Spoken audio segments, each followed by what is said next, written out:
So hey there, Trekkies, and welcome to the second attempt at doing this particular video. When I did it last night, it was kind of blurry. I didn't have proper lighting in my room, so I thought I'll just do it again. Anyway, so here is the Runabout on its stand on my red metal chair. So, as discussed briefly yesterday, the Danube class or the Danube class, I don't know how you pronounce it, but the Runabout was launched in the latter half of the 24th century. Length is 23.1 meters and it's got a maximum warp capability of warp 5. Was a generic name for the Danube class and the warp capable Starfleet starships that were in operation in the latter half of the 24th century. It was meant for smaller missions and carrying more cargo than shuttles, but without wasting the resources and manpower of a full-sized starship. And they were designed to carry out a number of roles such as scientific expeditions, personnel and cargo transportation, covert tactical missions, and even act as mobile defense platforms. So they were put to maximum utilization in Deep Space Nine. So you can see, believe they started off with initially three runabouts, and then they went on to have a few more, especially during the war that they had. Let me see any other information. They were housed in launch bays located on around the habitat ring. They were lifted from the base on retractable pods so that they could launch from the outer surface of the ring. And they had a two-person transport. The crew that it normally takes is either two to four crew.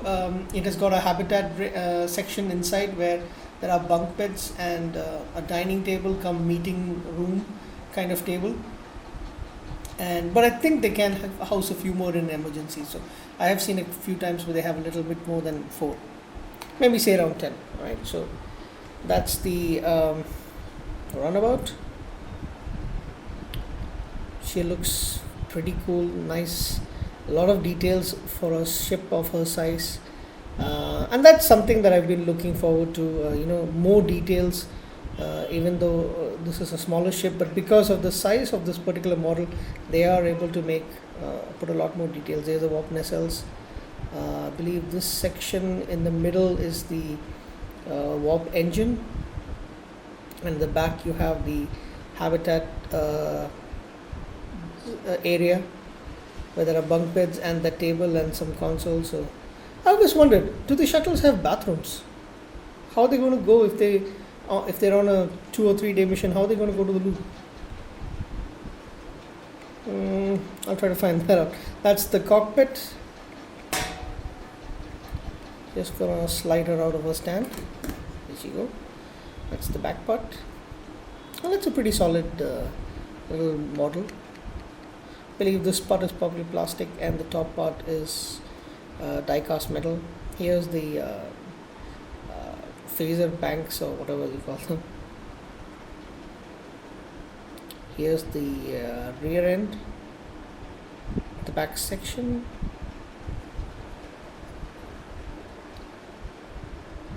So I am extremely happy with the various designs that they had. The only thing that could probably make this a 10 out of 10 model is probably if they had lights inside and you can see 2 seats. That would have been absolutely great. So this one is the USS Orinoco. I don't think I can focus on that lettering over there, but still, yeah, it is the USS Orinoco. So that's that for the Runabout model from Star Trek, from Eaglemoss, based on their Star Trek official Starships collection. Very good model to have in your collection if you're a Star Trek fan, especially if you love DS9. So thanks guys, take care.